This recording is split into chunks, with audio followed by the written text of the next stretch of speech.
Okay guys, binilikan natin itong Huelva de Industria ito sa Binondo Bridge. Ito yung Huelva de Industria, no? So balikan natin itong lugar na ito, pinag-clearingan dito.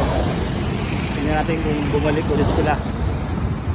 So talagang matitigas po ang ulo kapag nagbalikan pa yung mga nandito, pinagbabawal na sila dito dahil nag-clearing po dito yung TFRO yung nakarang araw dito sa lugar po na ito, no?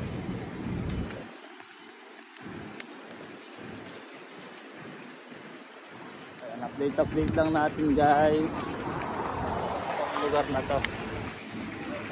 So ito dito may nag-clearing dito, yung na-clearing dito wala na, talagang pinalis na sila dito.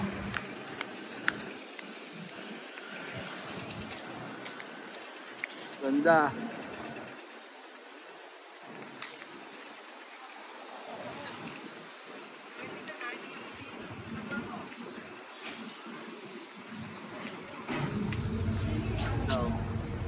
Tingnan, malinis na, wala na ano. Tara, okay, hawak. In-update lang natin tong lugar na to. Talagang wala na. Talagang malinis na dito.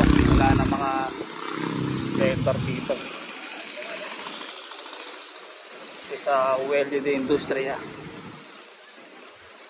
Nakita nyo, wala na talaga, no? Talagang pinagbawal na sila dito magtinda. Dahil siguro kapag bumalik pa sila dito, kukunin na talaga yung kanilang mga pati gamit. Wala na talaga. Malinis na rito, oh. Ayun naman yung post office. So ito.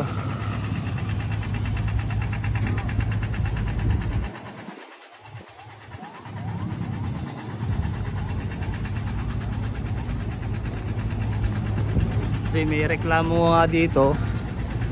Dito yung lugar na laging merong nagsosolvent ball. Mga nagsosolvent daw dito.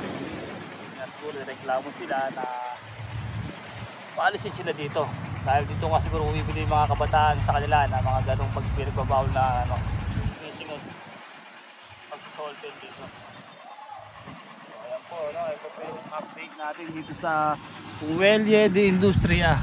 Wala na akong mga nakatambay dito mga bata at saka mga kabataan gantong oras, no? Linggo ngayon, linggo, araw po ng linggo. Okay, malinis na po dito. Ayan, ang napansin ko lang dito, ayan, ito yung nagawang bridge dito. Ayan, unti-unti itang nauubos yung mga bakal dito. Ayan, nating mayroong ano, may ganyang bakal. Ayan, unti-unti na siyang nauubos. So pwede lang lubusat dito, oh. Yun lang. Ganda, Jay, no? Opo. Ganda rito. Doon tayo punta sa Meno, bago doon, no? Sa may...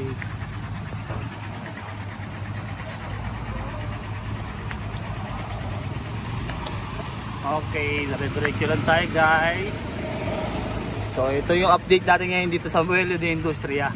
Na wala na talaga yung mga vendor dito na nakakahilera. Nakikiliring po dito ng nakarang araw lang dito sa lugar na to ng Huelva de Industria. Dapat naman talaga wala naman talagang tawat vendor dito, no? Dahil nga sa mga sweeper din natin na hirap ding magwalis dahil nga yung kalat ng mga vendor na bumibili sansa lang nagtatapon. Ganda, oh. Ang linis ng ilog, walang kalat. So ayan guys, no, ayan ang update natin. Up. Ano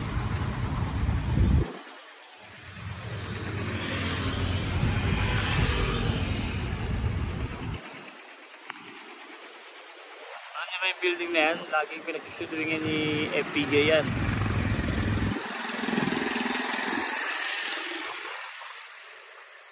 Ganda, no?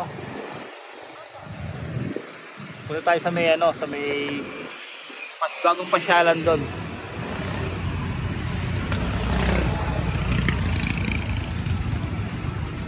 Pinagbabawalan talaga sila dito dahil may nakasulat to dito na mabuhay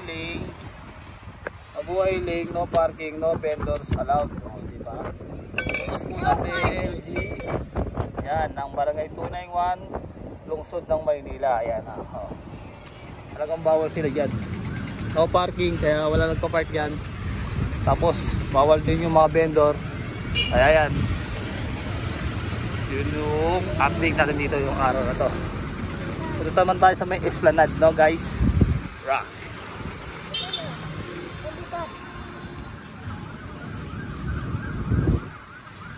Tayo. Wait lang. Diyan ka lang, wait lang. Hawak. Hawak. Yun, may nag-ano to, no? Shooting niya, no? Galing, no? Shooting niya mga yan.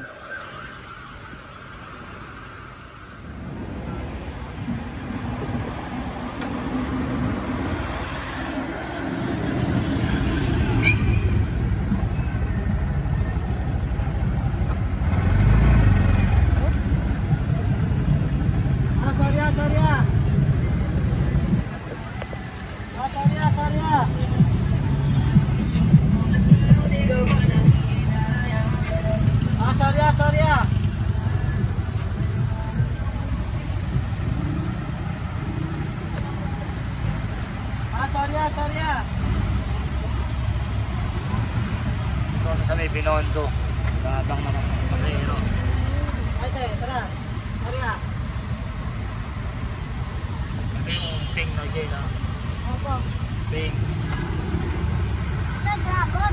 Dragon, eh.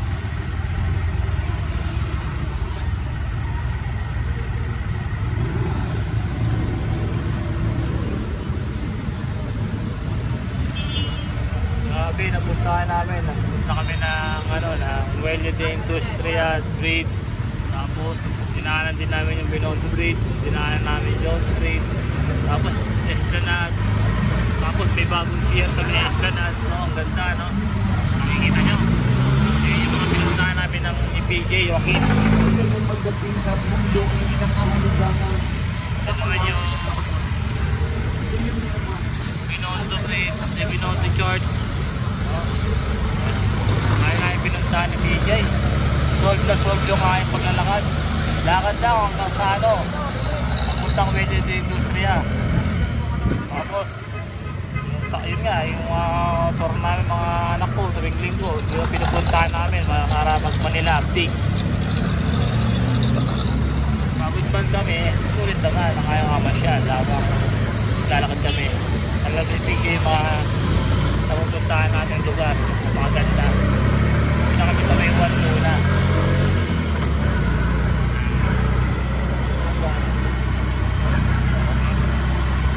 Stick.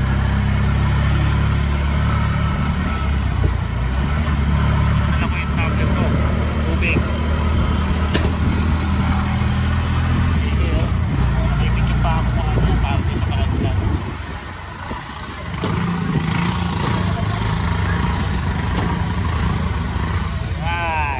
Bababa kami ng Divisoria.